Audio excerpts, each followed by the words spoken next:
One day mereka datang loh lagi ke aku, Mom, can I have tattoo? Wah ini ujiannya berat amat. Stand by. 3, 2, 1, action.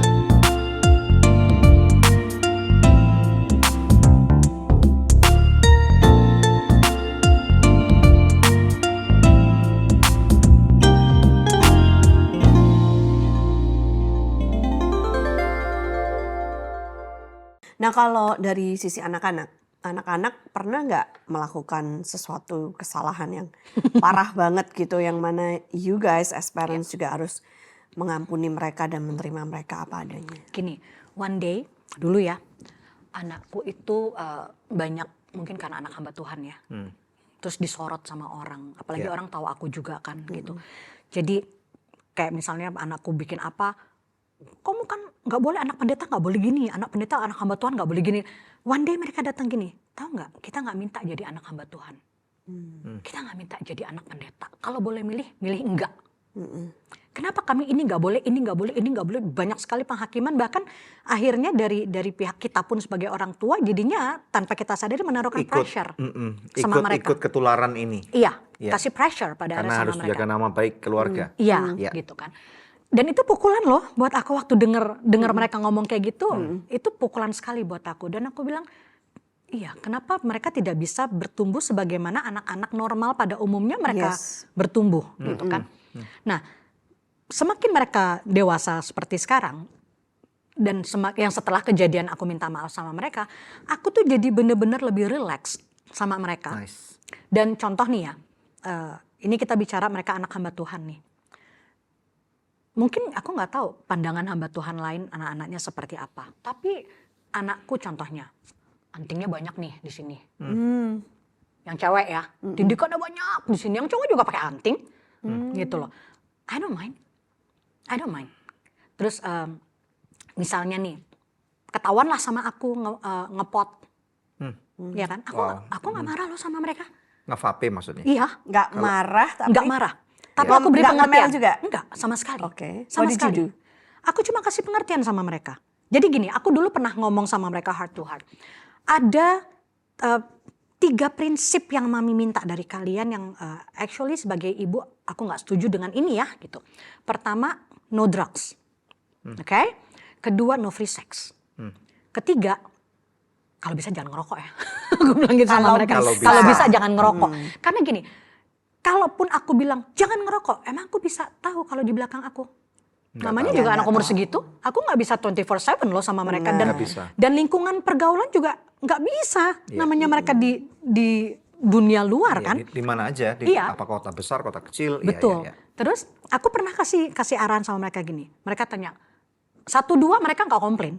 Mereka tanya yang ketiga, yang ngerokok itu, why? Terus mereka tanya gini, emang Mami gak pernah ngerokok? Aduh, ditanya kayak gitu kan. Gitu. Aku gak mau bohong dong. Iya pernah. Kapan? Waktu sekolah. Terus berhentinya kapan? Waktu sekolah. Umur berapa? STM kelas 1. Gitu kan. Terus kenapa berhenti? Radang paru-paru. Iya. Ini jadi anaknya menginterogasi mamanya. Iya, menginterogasi gitu kan. Radang paru-paru. Terus berhenti gitu aja. Kenapa mutusin berhenti? Ya karena mau hidup lebih lama. Bilang gitu kan, sesimpel itu. Jadi diinterogasi sama mereka. Udah, setelah itu, waktu aku tahu mereka lakukan itu, aku bahkan tidak bicara face to face sama mereka. By WhatsApp, aku cuma ketemu sama aku loh ya. Maksudnya bukan kepergok begini, tetapi barangnya ketahuan dan aku percaya ini Tuhan. Karena aku nggak pernah nyari tahu. Ketahuan nih, satu-satu ketahuannya gitu. Waktu ketahuan, aku masih berpikir positif, ini bukan punya mereka. Ini punya temennya. Aku diemin. Kali kedua, loh kok masih di sini? Gatal juga nih, pengen nanya. Tak tanya sama mereka. Hey, ini barangmu? Lama jawabnya. Kan dijawab. Aku juga diemin aja. Sampai setelah sekian lama baru bilang, yes. Itu memukul aku pada saat itu. Jawaban yes itu buat aku memukul.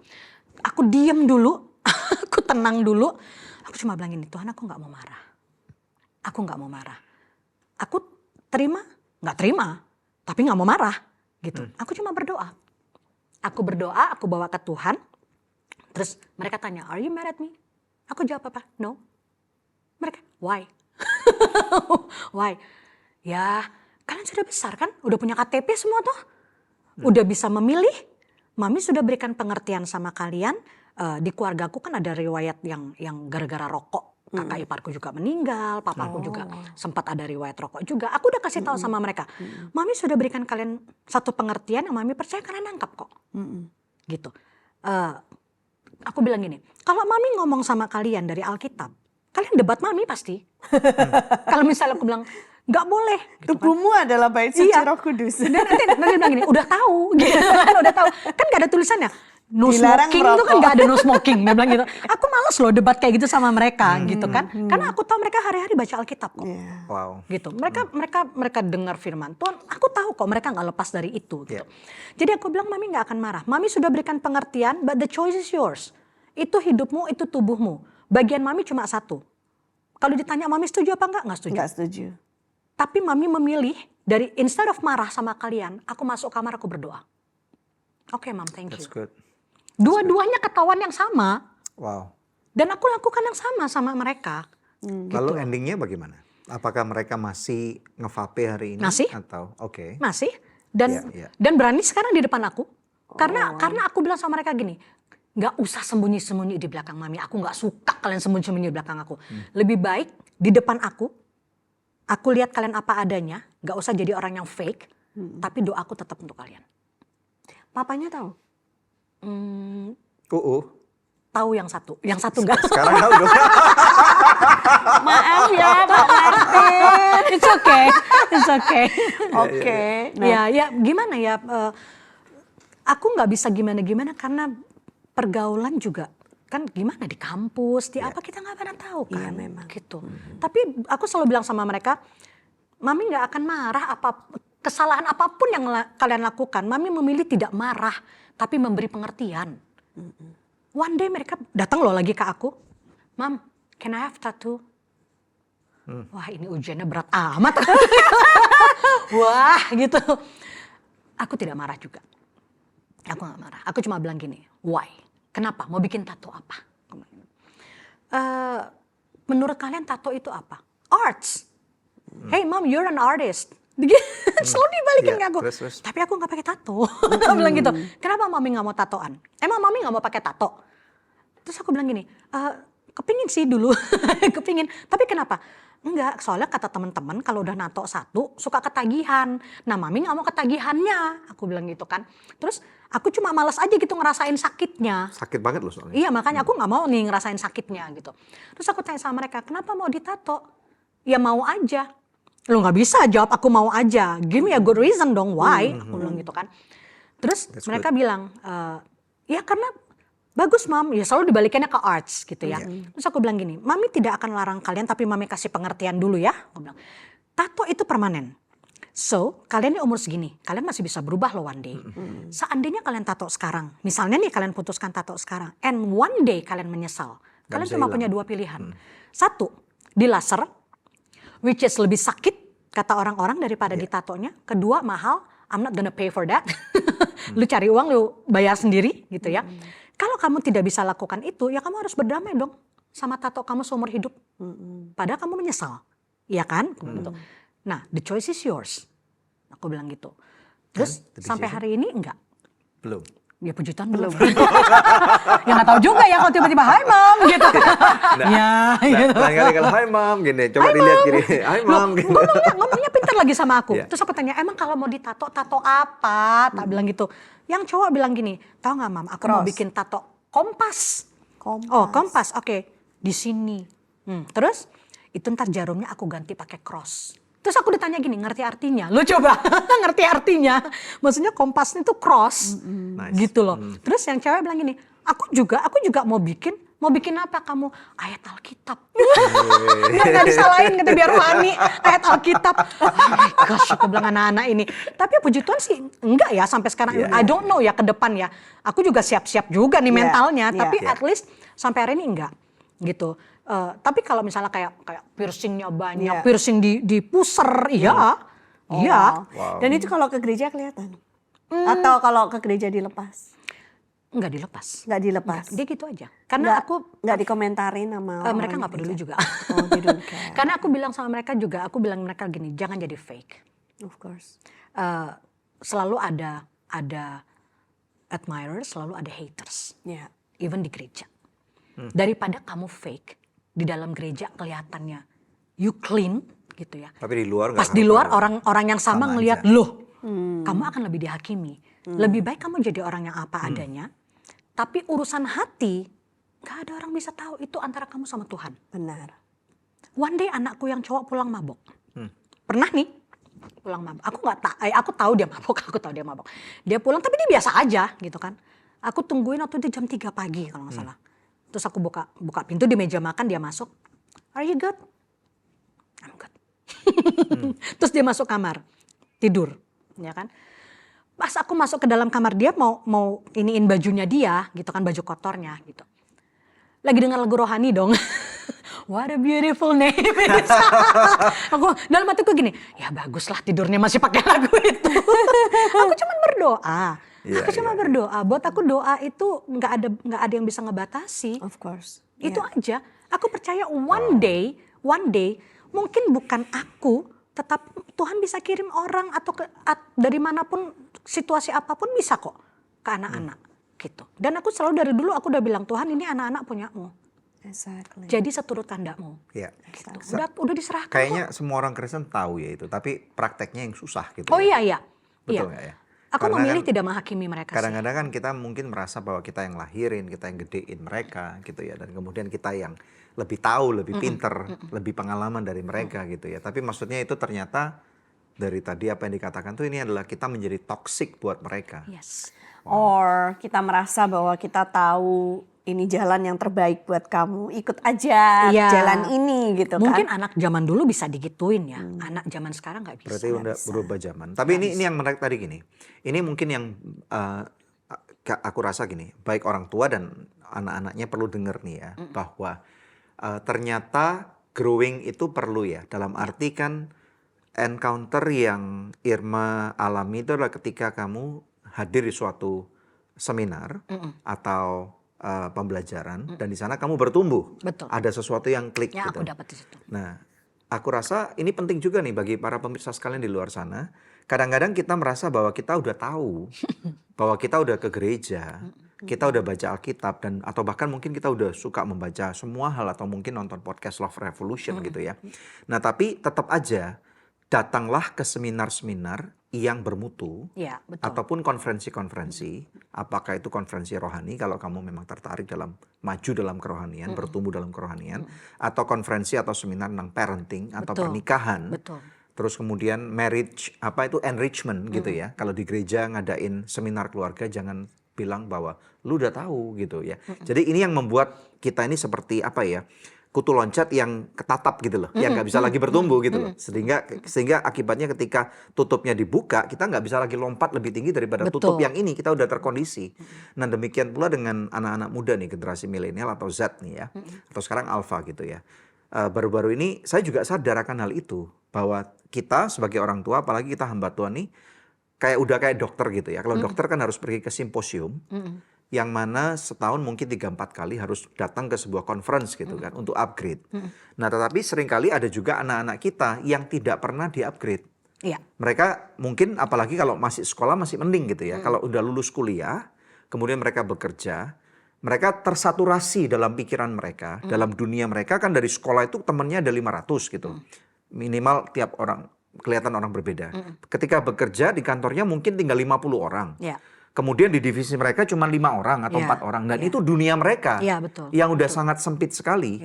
Nah sehingga kalau orang tua nggak bertumbuh, anak nggak bertumbuh, akhirnya gelombangnya nggak match. Iya, benar. Atau kalau anaknya yang bertumbuh, orang tuanya yang kolot terus, ini nggak match juga. Komunikasi juga jadi susah. Orang tua yang bertumbuh, anaknya ini di circle yang kecil 5 orang juga nggak bertumbuh. Nah masing-masing harus bertumbuh supaya match juga nih. Betul. Dan gini, acceptance terhadap anak juga penting ya.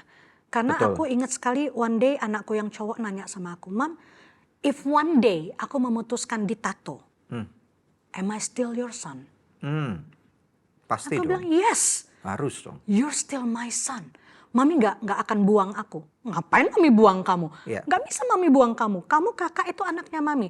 Seburuk apapun yang kalian lakukan, sehebat apapun kalian jatuh, Ya. you are my son, you are my daughter.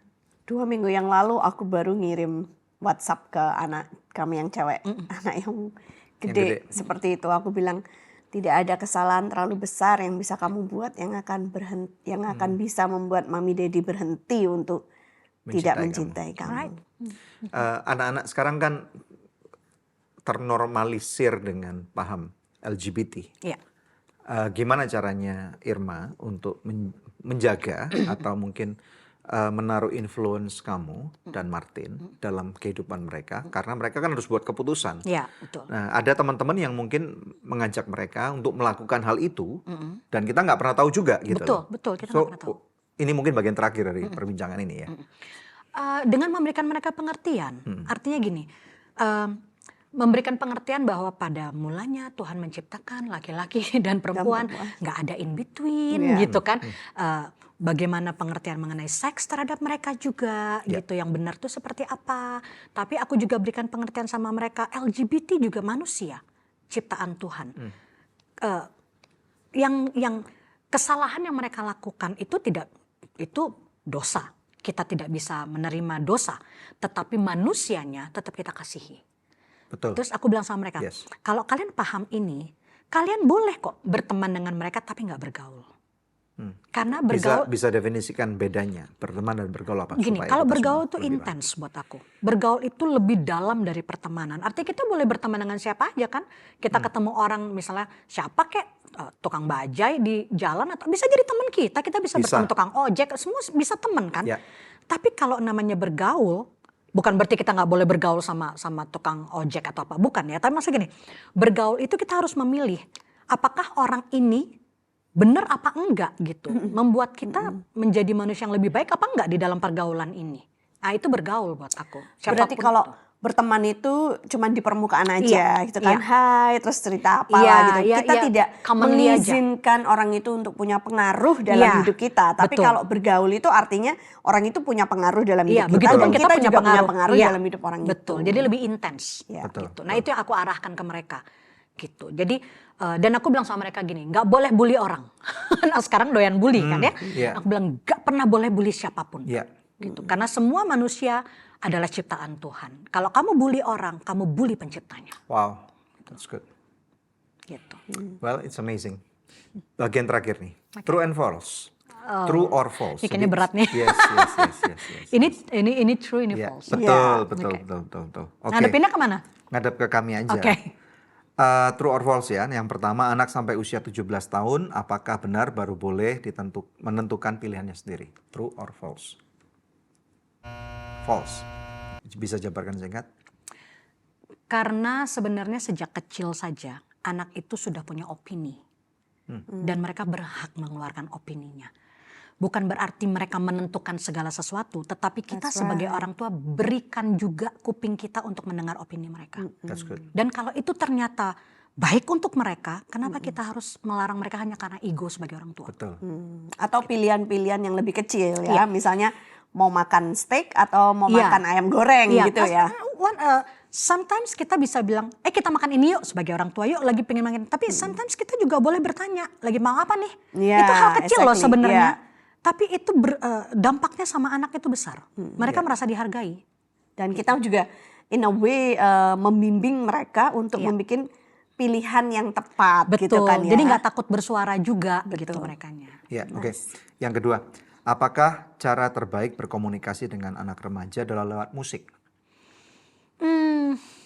Wah, gimana nih jawabnya ya? Tengah. Kalau antara iya dan tidak gini. tengah. Nggak salah dan nggak benar. Iya. Oke, gimana? Musik itu bahasa universal. Aku orang musik. Musik itu bahasa universal. Kadang-kadang di saat aku juga nggak bisa ngomong straight sama mereka, aku bisa ngomong lewat musik. Nyanyi-nyanyi lah depan mereka atau puterin apa. Mereka tahu loh disindir. mereka tahu. Iya. Atau bisa juga tidak melalui musik ya, kayak misalnya kita diskusi sebagai teman, sebagai sahabat. Minum kopi, minum teh. Iya gitu, duduk. me time yuk. Kadang kalau gitu kayak misalnya aku suka jalan sama anakku yang cewek gitu. Kita me time-nya kita berdua yuk, mommy and daughter gitu kan. Ya udah kita ngopi, salon bareng apa, tapi aku bisa ngobrol heart to heart sama dia. Sama anakku yang cowok juga gitu. Bisa. Mereka tahu nggak dulu mamanya ngetop? Tahu. Terus kemudian does it mean anything to them? Mereka banyak nanya sih, Mam dulu kayak apa sih, gitu. Mommy is like the Kardashian of the 90s gitu. Kayak gitu. Actually aku gak pernah ngomong loh sama mereka. Mereka tahu dari orang tua temennya. Waktu kecil, aku gak pernah bilang. Terus. Jadi waktu mereka tahu, terus masih kecil-kecil nih. Yeah. Mereka pulang, terus mereka bilang gini, Mom, are you that famous? Wah, denger dari mana nih gitu kan. Ya udah, akhirnya aku baru kasih tahu sama mereka. Mereka banyak nanya memang. Dulu kayak apa sih Mam, fans tuh gimana? Zaman dulu sama sekarang beda apa enggak gitu. Terus mereka juga encourage aku untuk kembali aktif, iya. Mereka encourage aku gitu. Very good. Very good. Ini beberapa masih tentang parenting ya. Apakah benar bermain game itu membuat anak semakin bodoh? Oke. False. Kalau false gimana? Karena aku punya pengalaman. Anakku yang cowok itu gamers dari kecil. Terus dulu waktu kita decide membelikan mereka laptop, kita tanya mau laptop apa. Yang cewek bilang aku maunya yang bisa untuk editing karena dia suka sekali editing video dan lain sebagainya. Kita belilah video yang memang laptop yang khusus. Yang cowok bilang aku mau game. Kita beliinnya memang khusus untuk game. Nah, until one day aku lihat ini anak main game terus, ini masih aku yang dulu nih ya, main game dulu. Pagi-pagi karena wifi di kamar dia kurang bagus, setiap pagi dia sudah duduk di kamar aku, di meja kamar dengan headsetnya yang begini, gobi.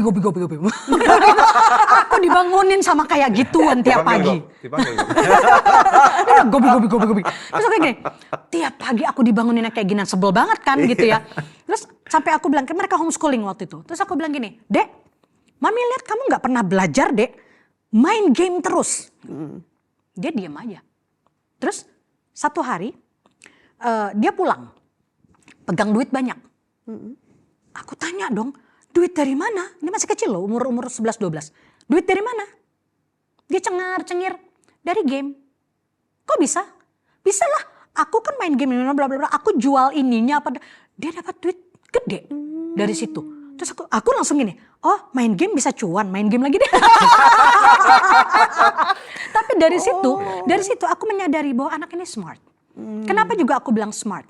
One day aku baru tahu, dia umur 12 tahun, tapi dia ada di klub game yang di Amerika, dia di-hire untuk jadi hackernya mereka. Wow. Untuk tahu, di-hire untuk gini, untuk trace hacker maksudnya. Are you supposed to tell this here? Yes.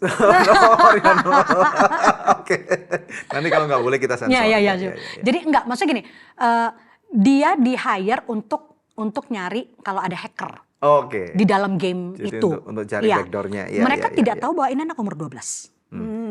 Terus si Joshua ini ngomong lah ke aku gitu kan, Mam, Ade nggak enak deh Mam, Ade pengen ngaku deh kalau Ade ini umurnya 12. Nggak usah. Karena semuanya itu 17 ke atas, di gamenya dia itu 17 ke atas. Ya udah aku bilangin, ya udah ngaku aja. Akhirnya singkat cerita, dia mau ngaku nih di chatnya mereka gitu kan, dia bilang sebenarnya aku umurnya 12, tau nggak? Yang mereka tuh ngomongnya apa? Kan dipanggilnya Bang Jos. Dia dipanggil Bang Jos. Oh iya Bang Jos umur 12 tapi 20 tahun yang lalu. Tetap gak diterima. Nggak percaya. Gak usah ngaku mesti. Iya. Tapi kalau dibilang apakah anak yang main game terus itu kemudian mereka bodoh? No, actually they're smart. Iya. Cuma kita perlu ngarahin aja. Gitu. Dan orang-orang anak-anak yang main game ini anak-anak yang super strategik loh. Dalam berpikir. Iya. Betul. Karena gak gampang loh main game itu. Supaya bisa menang kan? Iya. Akhirnya anakku abis lepas game jagoan apa tau? Poker. Juara terus di Bali gimana ya? Juara di Bali dia. Berarti ntar kapan kalau aku ke Singapura aku ajak ya? Boleh. Mampir MBS ya. Dia pasti senang tuh. Bagi dua ya. Ini lagi mamanya. Ampuni Kan bukan aku yang main gitu. Kita dari belakang aja menyemangati gitu. Di belakang layar Iya. gitu ya. Alright, oke. Ini menarik. Ini pertanyaan yang dua ini mungkin yang lebih relevan ya. Dengar-dengar bener nggak nih katanya Irma Jun akan menjadi calon legislatif? Oh bener. Oke, bisa ceritakan dikit nih. Ya. Ya, aku ada di salah satu partai Ya. yang belum jadi partai besar, tetapi hari ini sangat banyak diperbincangkan di mana-mana. Yang membuat kehebohan. Membuat kehebohan, ya. Beranta, Ya. mencukir balikan konstelasi politik. Betul. Di Indonesia. Di Indonesia. Aku dapil Bali untuk Senayan. Nice. Oh, wow. Gitu. Dan nggak ada pemikiran masuk ke situ, sama sekali nggak ada. Sampai hari ini pun aku tidak punya ambisi duduk di Senayan. So what happened? Awalnya aku cuma berpikirnya jadi kader ya. Kemudian diminta untuk nyalek. Nyaleknya itu pun tadinya waktu aku bilang iya, pada akhirnya aku berpikir di kota. Mereka nggak setuju cuma di kota. Aku bilang ya udah oke, provinsi. Mereka juga nggak setuju di provinsi. Mereka mintanya ke RI gitu. Dan butuh waktu untuk aku mengiyakan mereka. Karena aku bilang aku mau berdoa dulu. Ya. Dan aku selalu pakai excuse itu untuk sebenarnya mau bilang enggak gitu. Karena aku rasa kayak aku kan bukan orang politik ya gitu. Tapi waktu tepat di hari ulang tahun aku, di situ aku jawab iya. Gitu. Dan tidak sembarangan juga. Karena setelah pertemuan sama mereka itu pun mereka bilang gini, sis berdoa, kita juga berdoa. Terus aku bilang oke, thank you. Aku bilang gitu kan. Pas perjalanan lepas dari mereka, aku lagi drive, tiba-tiba di lampu merah aku lihat ada baliho besar dari partai itu. Aku nengok ke situ, galau terus aduh gimana ya. Terus ada sesuatu yang di dalam hati ini yang kayak mendorong aku untuk take it. Nggak, for somehow aku cuma ambil handphone, aku hubungin salah satu mereka di WhatsApp, aku cuma bilang gini, I'm in. Wow. Udah itu aja. Kapan itu ceritanya? Berapa bulan lalu. Oke. Jadi aku tuh bukan yang udah lama loh. Aku tuh mepet-mepet sama ini loh, deadline sebenarnya. Gitu. Terus setelah itu pulang di rumah, aku mikir sendiri gitu. Aku bodoh-bodohilah diriku sendiri gitu kan, kayak ngapain aku nih? Ngapain aku bikin apa gitu kan. Tapi kayak setelah aku koreksi kembali, examine gitu ya ke dalam, aku tenang. Dan aku tahu apa yang aku harus lakukan. Tahu apa yang harus dilakukan. Aku tahu apa yang aku harus lakukan. What kind of change are you planning to bring? Kalau kepilih. Iya, kalau kepilih. Karena isu yang aku bawa itu kan lebih ke orang muda sama wanita. Jadi aku ingin memberikan dampak kepada mereka itu lebih kepada dampak mental.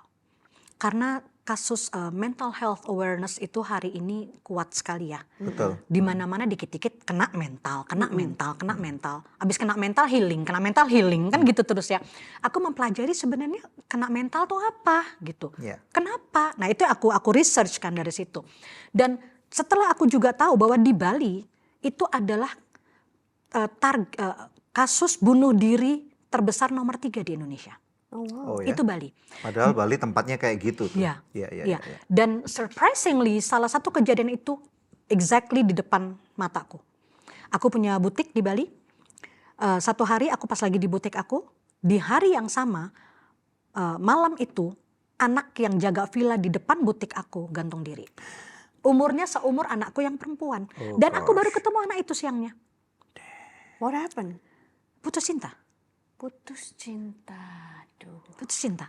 Dan itu memukul aku loh, anak seumuran Iya, anakku. pastilah relate sekali lah. Dan baru ketemu. Baru ketemu ngomong, lagi. baru nyapa Yes, siang itu. dia belanja di tokoku. Oh. Aku di situ, aku yang inin dia pakai baju ini. Apa anaknya ceria kok. Aduh. Gitu.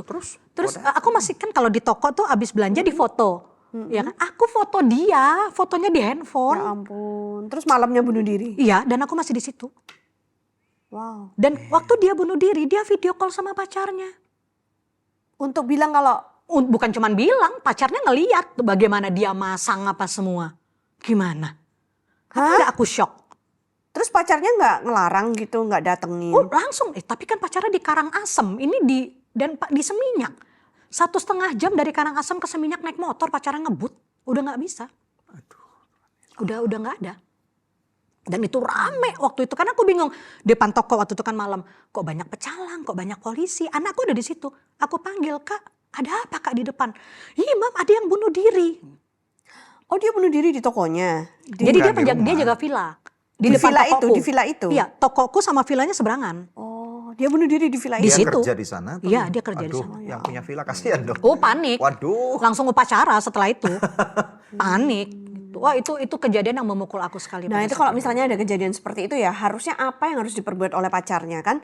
Terlalu lama nih nyetirnya. Oh pacarnya Padahal udah gawat Kontak orang darurat. tua dong. sudah. Harusnya Dia sudah. Jadi sebelum dia berangkat mau ke telepon Denpasar itu, polisi kayak apa? enggak, dia panik. Dia telepon ke yang punya villa. Dia telepon ke yang punya villa. Setelah itu dia langsung berangkat tuh. Yang punya villa datang sudah terlambat. Aduh. Gitu. Karena itu cuma beberapa menit ya, 3 Iya. menit mungkin. Iya. Pacarnya Karena ini shock lah ya. nafasnya udah kecekek Iya. gitu dan udah wah. Pacarnya nggak nyangka dia beneran gantung diri. Jadi udah sering ngancem, tapi nggak pernah dilakukan. Jadi dari proses dia naik lah apa, pacar jangan ya, stop, jangan. Tapi dia ya cepet sekali kondisinya. Dan pakai baju itu juga yang dibeli. Nah, dia nggak pakai baju yang dibeli. Baju yang dibeli masih di dalam tas semua. Jadi kasus-kasus seperti ini itu sering terjadi di Bali. Dan Irma mau Concern menyuarakan aku di hal situ. itu, mau membuat apa edukasi mental Iya, health Iya, biar iya. Karena buat aku gini, orang mau sehebat apapun, kalau mentalnya nggak sehat, nggak bisa. betul. Kenapa orang korupsi? Mental juga dong harusnya. Mental, sakit Iya, mental itu. betul. Kenapa jadi korupsi? Ya karena sakit mental. Kenapa orang membunuh? Ya sakit mental, semua Betul. juga karena sakit mental. Kalau mentalnya sehat mana melakukan yang jahat sih? Kan nggak mungkin. Ya. Concern aku di mental. Orang bilang politik itu kan mahal dan jahat.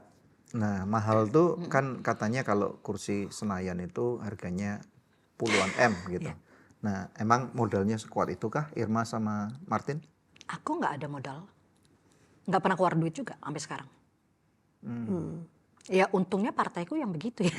gitu. Martin gimana nih? Apa ketika ini apakah keputusan sepihak atau didukung penuh oleh suami kamu atau gimana? Aku rasa dia agree in disagreement ya. Agree not to disagree. Iya, agree in disagreement kayaknya. Dia di sisi lain dia berpikirnya gini loh, mungkin mau memprotek aku ya gitu Iya. kan kalau sampai gimana segala macam. Tapi aku juga meyakinkan dia juga gitu dalam arti aku nggak sembarangan loh ngambil keputusan ini. I was praying Wow. gitu. Kalau ini bukan dari Tuhan, aku nggak akan lakukan ini. Dan seringkali juga gitu, sometimes kadang-kadang satu keputusan yang aku ambil, kemudian pasangan agree in disagreement itu, tapi kalau aku yakin, aku maju. Dan pada akhirnya, karena aku yakin aku dengan keyakinan Yeah. itu, pada akhirnya aku bisa nunjukin bahwa aku ambil keputusan yang tepat ternyata. Kayaknya perlu 1 jam lagi nih. All the best ya. Iya, satu lagi. all the best buat satu lagi. Irma. Thank you, Satu thank you. lagi. Kan katanya istri itu harus tunduk sama suami. Nah, ini dia pakai kartu as ini enggak? Lu enggak tunduk lu. Gua nih hamba Tuhan gitu. Sometimes ya. Yang soal kepartaian ini bagaimana? Enggak. Enggak. Lebih ke ya awalnya kaget, awalnya adalah mungkin emosi ya gitu, tapi emosinya lebih ke aku melihatnya kayak mau ngapain gitu loh. Kamu tuh gak pernah tertarik politik selama ini, gak pernah ada juga kamu di situ. Terus kamu mau bikin apa gitu. Nah, aku cuma ngeliatnya gini, aku kasih pengertian juga saat ini kan percuma. Orang kalau masih belum melihat hasil, gak ada gunanya. Karena belum ada yang dibuktikan ya. Iya, tapi bagi aku gini, makanya balik lagi. Aku tidak punya ambisi duduk di Senayan sekali lagi. Kalau Tuhan izinkan aku di sana, berarti ada pesan khusus. Oke. Tapi kalaupun tidak, aku akan tetap lakukan apa yang sedang aku lakukan saat ini. Karena aku pernah berdoa untuk kendaraan seperti ini dan Tuhan kasih. Gitu. Jadi ini jawaban doaku sudah lama sebenarnya. Nah, jadi bagi aku gini, aku harus menunjukkan sesuatu dulu bahwa apa yang aku ambil keputusan ini adalah benar.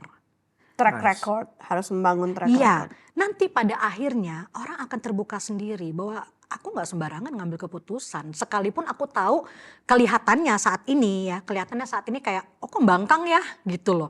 Padahal sebenarnya enggak.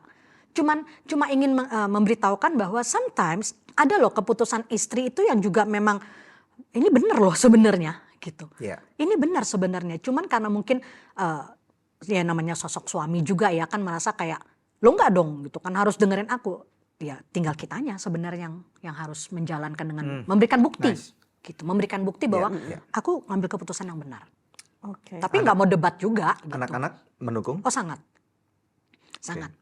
Mami gue nih. Iya nih, bentar lagi mak gue nih. Jangan macam-macam ya, aku bilang gitu. Awas kalian, jangan macam. Jangan, justru aku bilang sama anak gini. Tahu nggak, kalau sampai Tuhan izinin, Mami jadi anggota dewan, kalian mesti tahu satu ya. Pertama, DPR itu buat Mami adalah Dewan Pelayan Rakyat. Tak gituin. Ingat ya, tak bilang gitu. Kedua, hati-hati kalian kalian bikin macam-macam makin. Awas, jangan orang pakai mobil. Nanti ini yang kena ya. Iya. Ya aku kasih pengertian aja sama anak. Selamat ya. Betul. Makasih. Praying for you tanggal 14 Februari 2020. Valentine lagi ya? 2 ya. 24 14 Februari 2020. Mencoblos dengan kasih sayang ya, karena itu Valentine. Tapi beda dapil ya. Beda dapil. Aku Bali. Berarti nanti kalau itu kepilih, mampir part 2 di sini ya. Ya. Kita ngomong-ngomong. Karena Senayan dengan sini cuma 5 km. Betul. Dengan catatan kalau misalnya kantornya belum dipindah ke IKN ya. Oh iya benar juga. Ya nanti undang kami ke kantor IKN nanti kita ke sana. Dengar-dengar mau ke situ soalnya. Well anyway, terima kasih. Kami sangat diberkati. Thank you banget. Kita belajar banget hari ini ya. Belajar banget. Puji Tuhan, sangat diberkati sekali pemirsa sekalian. Saya nggak tahu dengan Anda, tetapi kami sangat diberkati banget hari ini ya. Belajar banget tentang kehidupan Irma Jun, panjangnya, lebarnya, dalamnya, luar biasa tentang karirnya, pernikahannya, anak-anaknya, rencananya di dalam perpolitikan komplit. Ini paket komplit nih ya, puji Tuhan. Jadi kalau kalian diberkati, tinggalkan komentar tentang apa yang Anda pikirkan dan tentunya jangan lupa share ulang supaya kita semua bisa belajar dari episode yang sangat berharga ini. Yes. Dan juga tentunya jangan lupa untuk subscribe. Subscribe. Love Revolution. Karena cinta perlu perjuangan dan tindakan nyata. Ciao. Ciao.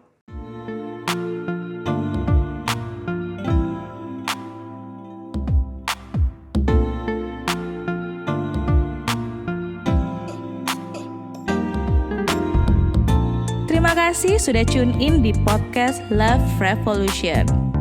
Kalau kamu ngerasa feel-nya dapet banget nih sama konten ini, langsung aja bisa share di sosmed kamu. Dan jangan lupa untuk tag dan juga follow Instagram Daniel Hendrata dan juga Debbie Katarina.